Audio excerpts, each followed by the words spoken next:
প্রিয় শিক্ষার্থীবৃন্দ, কেমন আছো তোমরা সবাই? আশা করি ইনশাল্লাহ সবাই ভালো আছো। আমি তোমাদের দোয়া ইনশাল্লাহ ভালো আছি। আজকে আমরা নবম দশম শ্রেণীর রাসায়নিক বিক্রিয়া নবম দশম শ্রেণীর রাসায়নিক বিক্রিয়া অধ্যায় সম্পর্কে আলোচনা করব। এটা হচ্ছে তোমাদের 7ম অধ্যায়, রাসায়নিক বিক্রিয়া। তো প্রথমেতে আমরা রাসায়নিক বিক্রিয়া বলতে কি বুঝি, রাসায়নিক বিক্রিয়াটা কি। কারণ একটা অধ্যায় পড়তে হলে ওই অধ্যায় টপিক সময় আমরা জানতে হয়। তো রাসায়নিক, এখানে আমাদের কি লেখা আছে? রাসায়নিক বিক্রিয়া। তো রাসায়নিক বিক্রিয়াটা কি? রাসায়নিক বিক্রিয়াটা একটা প্রক্রিয়া, অর্থাৎ যে প্রক্রিয়ায় এক ব্যাখ্যাধিক পদার্থ সম্পূর্ণ এক ব্যাখ্যাধিক নতুন পদার্থে বা রূপান্তরিত হয় তাকে রাসায়নিক বিক্রিয়া বলে। বুঝা গেছে? রাসায়নিক বিক্রিয়াটা হচ্ছে কি, যে একটা বিশেষ প্রক্রিয়া, যে প্রক্রিয়ায় এক ব্যাখ্যাধিক বস্তু সম্পূর্ণ নতুন বস্তুতে রূপান্তরিত হয় তাকে রাসায়নিক বিক্রিয়া বলে। ঠিক আছে? এই যেমন মনে করো, উদাহরণ লিখি, সালফার যোগ অক্সিজেন উৎপন্ন হলো কি? Sulphur dioxide. এখানে কি উৎপন্ন হলো? লেখলাম কি, সালফার একটা অধাতু, অক্সিজেন একটা গ্যাস, উৎপন্ন সালফার ডাইঅক্সাইড গ্যাস উৎপন্ন হলো। অর্থাৎ দুইটা ভিন্ন জিনিস, নতুন একটা জিনিস উৎপন্ন হলো।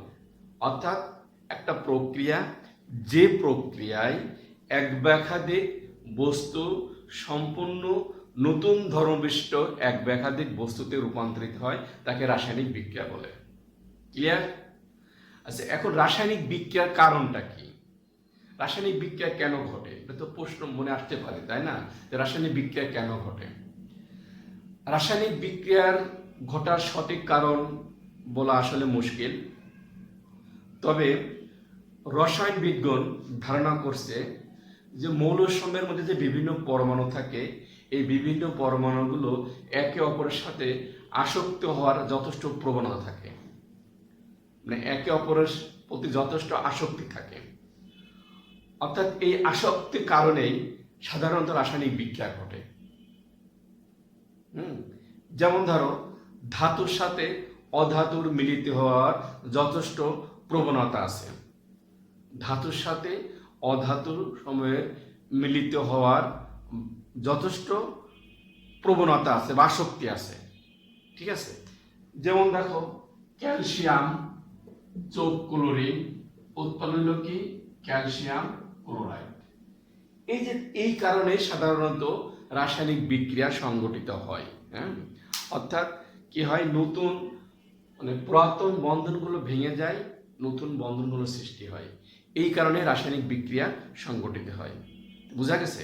তো প্রথমে রাসায়নিক বিক্রিয়াটা কি সেটা আমরা শিখলাম। রাসায়নিক বিক্রিয়ার কারণটা কি, তার কারণটা শিখলাম। কারণটা হচ্ছে কি, রাসায়নিক বিক্রিয়া কি কারণে সংঘটিত হয় এটা আসলে বলা শক্ত বা কঠিন বা মুশকিল। তবে রসায়নবিদগুলো ধারণা করছেন যে মৌলের বিভিন্ন পরমাণুর মধ্যে অন্যান্য মৌলের পরমাণুর মধ্যে একটা আসক্তি বা প্রবণতা আছে। এই আসক্তি বা প্রবণতার কারণেই মৌলগুলো সাধারণত বিভিন্ন ধরনের বিক্রিয়া করে থাকে। ঠিক আছে? এই হচ্ছে রাসায়নিক বিক্রিয়া ও রাসায়নিক বিক্রিয়ার কারণ। এখন আমরা দেখো, আমাদের প্রকৃতিতে সবসময় বিভিন্ন উপাদান মৌলগুলোর মধ্যে পরিবর্তন ঘটে। বিভিন্ন উপাদান মৌলগুলোর পরিবর্তন ঘটে চাপ তাপের কারণে। এই পরিবর্তনগুলোর কারণেই পরিবর্তন সাধারণত হয় দুই প্রকার। একটা আছে কি, ভৌত পরিবর্তন, একটা আছে রাসায়নিক পরিবর্তন। কি নাম? এক হচ্ছে তোমার ভৌত পরিবর্তন। ভৌত পরিবর্তন ইংরেজিতে বলা হয় ফিজিক্যাল চেঞ্জ।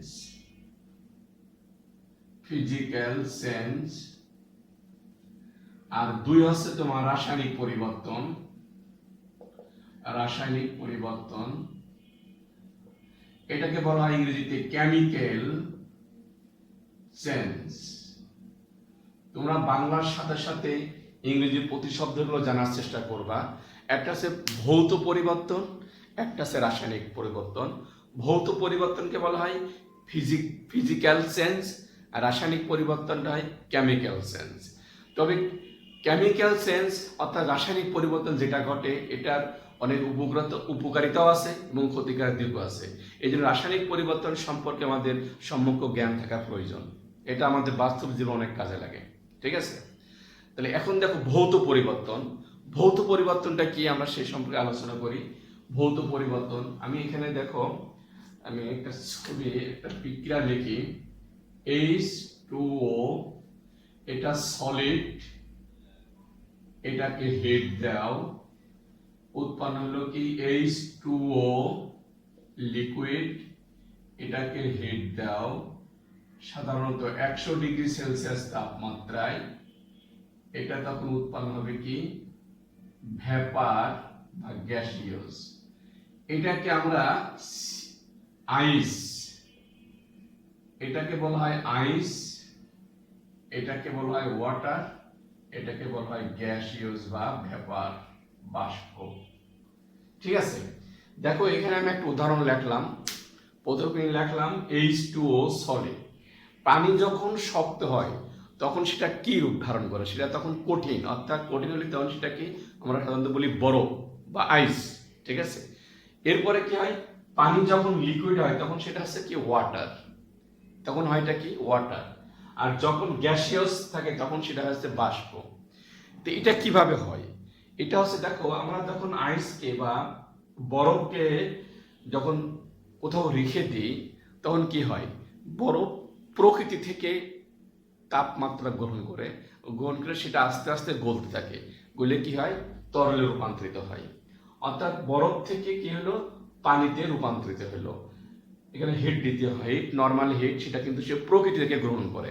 ঠিক আছে, এরপর দেখো এই পানিটাকে যখন আমরা হিট দিচ্ছি, সাধারণত 100 ডিগ্রি সেলসিয়াস তাপমাত্রা হিট দিলে পানি তখন ফুটতে শুরু করে, তখন সে তখন কি হয় বাষ্পীয় পদার্থে রূপান্তরিত হয় বা গ্যাস হয়ে যায় তখন কিন্তু।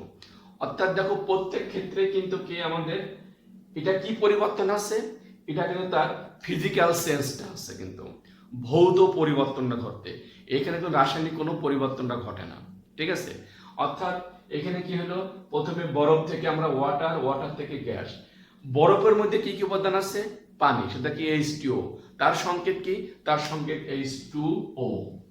আবার পানির মধ্যে কি কি আছে, H2O, সেখানেও তার সংকেত কিন্তু H2O। বা জলীয় বাষ্প বা ভেপার যেটা, তারও সংকেত কিন্তু H2O। অর্থাৎ প্রত্যেক ক্ষেত্রেই তার সংকেত হচ্ছে কি H2O। প্রত্যেক ক্ষেত্রে তার সংকেত H2O। এই ক্ষেত্রে দেখো আরেকটা জিনিস মনে রাখতে হবে তোমাদের, সেটা হচ্ছে কি ভৌত পরিবর্তন আছে এমন একটা পরিবর্তন যে পরিবর্তনের ফলে পদার্থের শুধুর বাহ্যিক অবস্থার পরিবর্তন ঘটে এবং তাদের রাসায়নিক, তাদের শতকরা সংযুক্তি অপরিবর্তিত থাকে। এটা ইম্পর্টেন্ট কথা, সেটা হচ্ছে কি শতকরা সংযুক্তি কথাটা অবশ্যই বোঝা, এটা তোমরা আগের ক্লাসে বুঝে আসছো, মনে রাখতে হবে। ভৌত পরিবর্তন তখনই সংঘটিত হয় যখন কি তার শুধুমাত্র ভৌতিক অবস্থা অর্থাৎ বাহ্যিক অবস্থার পরিবর্তন ঘটে এবং রাসায়নিক সংযুক্তি অর্থাৎ শতকরা সংযুক্তি অপরিবর্তন থাকে, সেটা হচ্ছে তোমার ভৌত পরিবর্তন। কি হবে, এই যে পানি রাখলাম, এই পানির ক্ষেত্রে এখানে হাইড্রোজেনের শতকরা সংযুক্তি কত, দেখো হাইড্রোজেনের শতকরা সংযুক্তি 2 into 100 বাই আছে কত 18। এর শতকরা সংযুক্তি কত হয় আমরা ক্যালকুলেশন করে দেখি কত আসে শতকরা সংযুক্তি। 2 into 18 200 200 divided 18 is equal to 11.11 11.11। দেখো এত পার্সেন্টেজ, এটা বরফের ক্ষেত্রে হাইড্রোজেনের পরিমাণ এত পার্সেন্টেজ। আবার তুমি ভেপারের ক্ষেত্রে বের করো, সেক্ষেত্রে কিন্তু একই। ভেপারের ক্ষেত্রে হাইড্রোজেনের শতকরা সংযুক্তি কত হবে, 2 into 100 by 18 is equal to 11.1 এত পার্সেন্ট। অর্থাৎ প্রত্যেক ক্ষেত্রেই তাদের শতকরা সংযুক্ত কিন্তু অপরিবর্তন অর্থাৎ একই থাকে, কোনো পরিবর্তন ঘটে না। অর্থাৎ কোনো যৌগ যে ভৌত পরিবর্তন হয়েছে কিনা তার এটা একটা কিন্তু তার মাপকাঠি। যদি তাদের শতকরা সংযুক্তি পরিবর্তন হয় তখন সেটা হচ্ছে রাসায়নিক পরিবর্তন, যদি পরিবর্তন না হয় তখন সেটা হচ্ছে ভৌত পরিবর্তন। যেমন এখানে কি হলো, পানির ক্ষেত্রে দেখো এখানে বরফের ক্ষেত্রে পানির শতকরা সংযুক্তি 11.11, আবার গ্যাসের ক্ষেত্রে পানির শতকরা সংযুক্তি 11.11। অর্থাৎ এখানে কোনো পরিবর্তন শতকরা সংযুক্তির কোনো পরিবর্তন হয়নি। ঠিক আছে, অর্থাৎ এখানেও পানির যে সংকেত, এখানেও পানির সে একই সংকেত, এখানেও পানির সে একই সংকেত। অর্থাৎ কখনো সে আছে কঠিন, কখনো সে আছে তরল, কখনো সে আছে গ্যাসীয় বা ভেপার বাষ্পীয়। অর্থাৎ এখানে তার শুধুমাত্র বাহ্যিক অবস্থার পরিবর্তন ঘটছে। এটি হচ্ছে ভৌত পরিবর্তন। তাহলে ভৌত পরিবর্তন কাকে বলে? ভৌত পরিবর্তন যে পরিবর্তনের ফলে পদার্থের শুধুমাত্র বাহ্যিক অবস্থার পরিবর্তন ঘটে এবং তার উপাদান মৌলগুলোর শতকরা সংযুক্তি অপরিবর্তিত থাকে, তাকে ভৌত পরিবর্তন বলে। কি বোঝা গেছে ব্যাপারটা? এখানে তোমার কি যে তার শুধু বাহ্যিক অবস্থার পরিবর্তন ঘটে, ফিজিক্যাল সেন্সটা পরিবর্তন ঘটে। কখনো সে কঠিন হতে পারে, কখনো সে তরল হতে পারে, কখনো সে গ্যাসে হতে পারে, কিন্তু তার সংযুক্তি, তার সংকেত সবই কিন্তু সেম। যেমন পানি, এখানে বরফের ক্ষেত্রে বরফের সংকেত কি? H2O। পানির সংকেত কি? H2O। ভেপারের সংকেত কি? H2O। তো প্রত্যেক জায়গায় পানির সংকেত H2O, অর্থাৎ প্রত্যেক ক্ষেত্রেই এক অণু অক্সিজেনের সাথে 2 অণু হাইড্রোজেন সংযুক্ত আছে এবং তাদের শতকরা সংযুক্তও কিন্তু ফিক্সড, নির্দিষ্ট, অপরিবর্তনীয়। এটাই হচ্ছে ভৌত পরিবর্তন। ক্লিয়ার? এখন আমরা চলে আসি রাসায়নিক পরিবর্তন। রাসায়নিক পরিবর্তনটা কি? রাসায়নিক পরিবর্তনের ক্ষেত্রে আমি একটা উদাহরণ এখানে লিখি। যেমন ধরো মিথেন, মিথেন যোগ অক্সিজেন, কার্বন ডাই অক্সাইড যোগ পানি প্লাস তাপ শক্তি,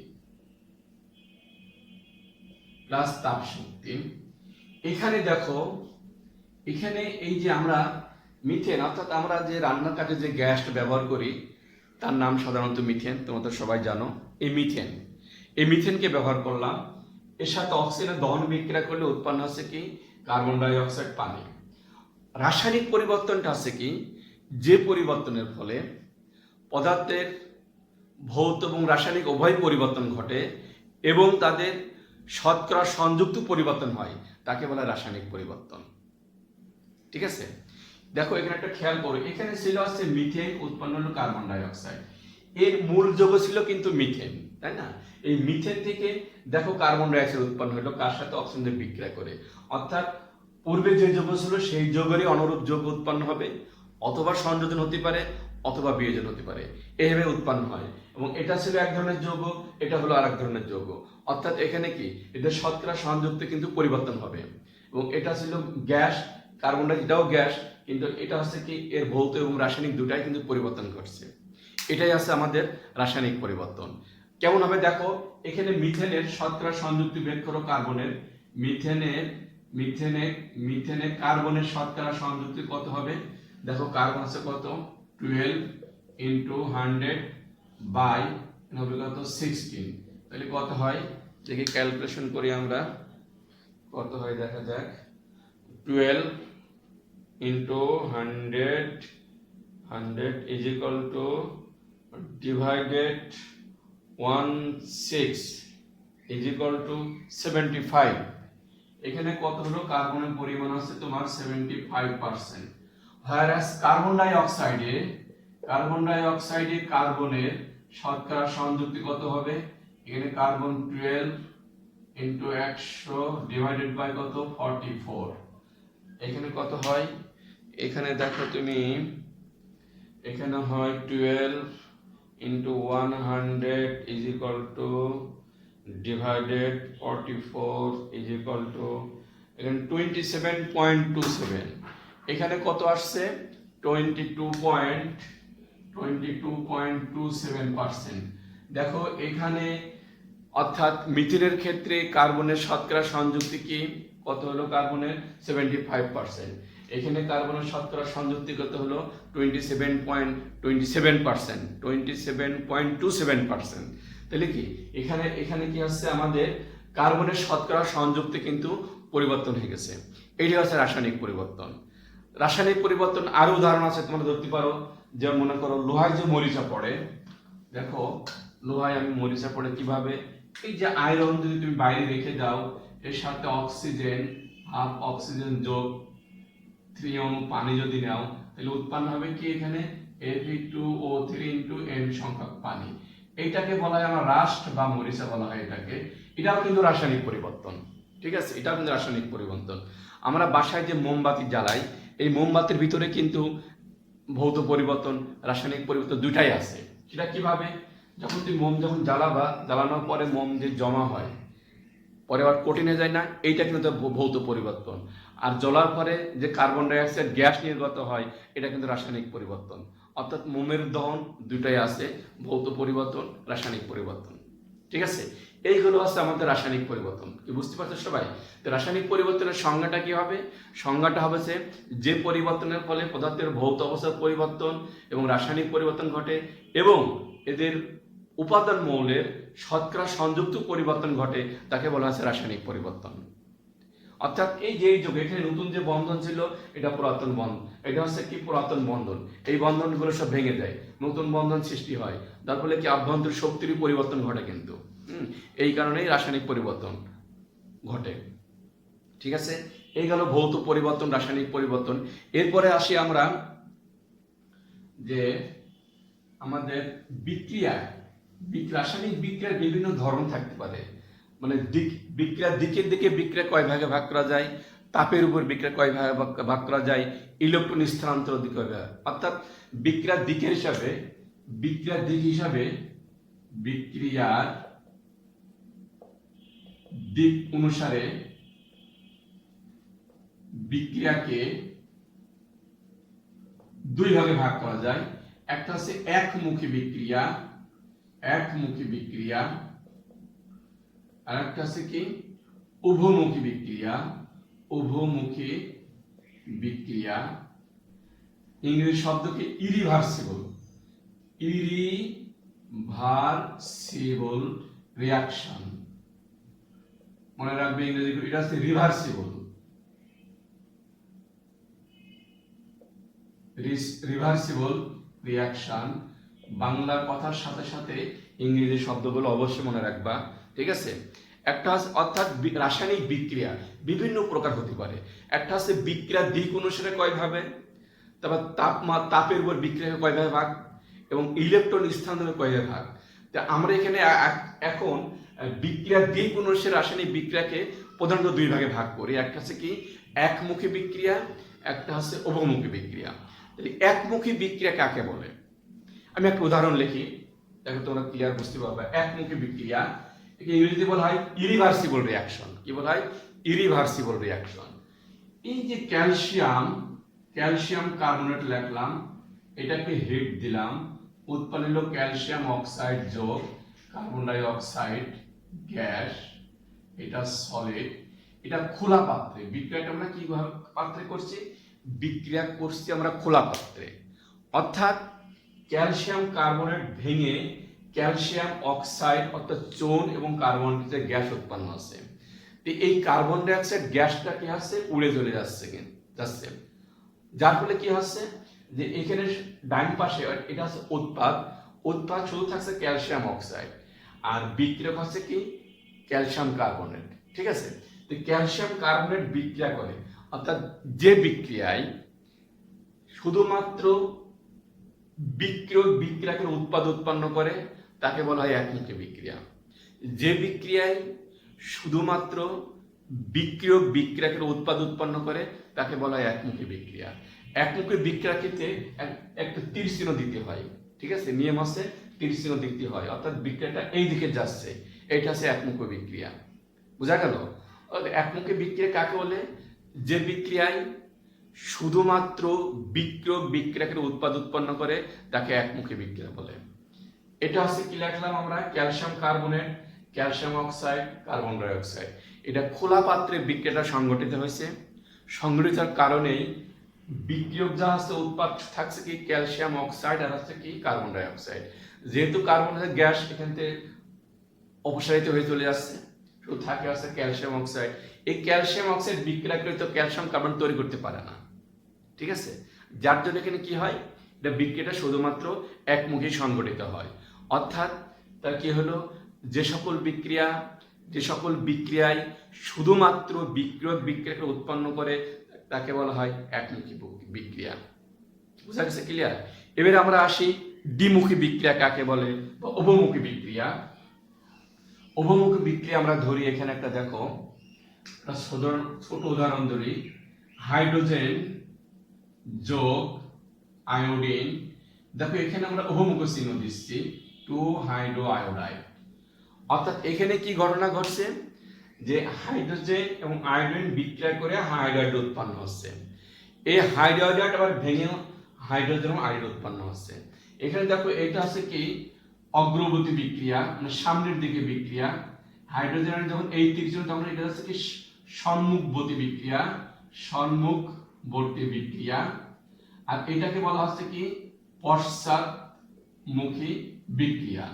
এবং এটা কি দুই দিকে তীর চিহ্ন দেওয়া হচ্ছে, অর্থাৎ এইদিকে একটা তীর চিহ্ন, এইদিকে একটা তীর চিহ্ন। এটাকে বলা হচ্ছে উভমুখী বিক্রিয়া। অর্থাৎ যে সকল বিক্রিয়া বিক্রিয়ক বিক্রিয়াকে উৎপাদ উৎপন্ন করে এবং উৎপাদ ভেঙে আবার বিক্রিয়ক উৎপন্ন করে এবং এদের মাঝে উভমুখী চিহ্ন দেওয়া হয়, সেই সকল বিক্রিয়াকে বলা হচ্ছে উভমুখী বিক্রিয়া। বোঝা গেছে? এটা কি প্রথমে হচ্ছে কি হাইড্রোজেনের বিক্রিয়া করে হাইড্রাইড উৎপন্ন করছে, এটা হচ্ছে কি সম্মুখবর্তী বিক্রিয়া বা সামনের দিকে বিক্রিয়া, যা সেটাকে সম্মুখবর্তী বিক্রিয়া বলা হয়। আবার পরবর্তীতে কি হচ্ছে, এই হাইড্রাইড ভেঙে হাইড্রোজেন আয়োডাইড উৎপন্ন করছে, এটাকে কি বলা হচ্ছে পশ্চাৎমুখী বিক্রিয়া। এবং উভয়ের মাঝে কি তীর চিহ্ন, উভমুখী চিহ্ন দেওয়া আছে। বাম থেকে ডান দিকে যাচ্ছে, ডান থেকে বাম দিকে আসছে। বাম থেকে ডান দিকে যাচ্ছে, এটা হচ্ছে বামের অংশকে বলা হচ্ছে বিক্রিয়ক, আর ডানের অংশকে বলা হচ্ছে কি উৎপাদ। অর্থাৎ যে বিক্রিয়ায় বিক্রিয়ক বিক্রিয়া করে উৎপাদ গঠন করে এবং উৎপাদ ভেঙে আবার বিক্রিয়ক উৎপন্ন করে, এই ধরনের বিক্রিয়াকে বলা হচ্ছে উভমুখী বিক্রিয়া। ঠিক আছে, বোঝা গেছে? তাহলে এই গেল হচ্ছে আমাদের একমুখী বিক্রিয়া এবং উভমুখী বিক্রিয়া।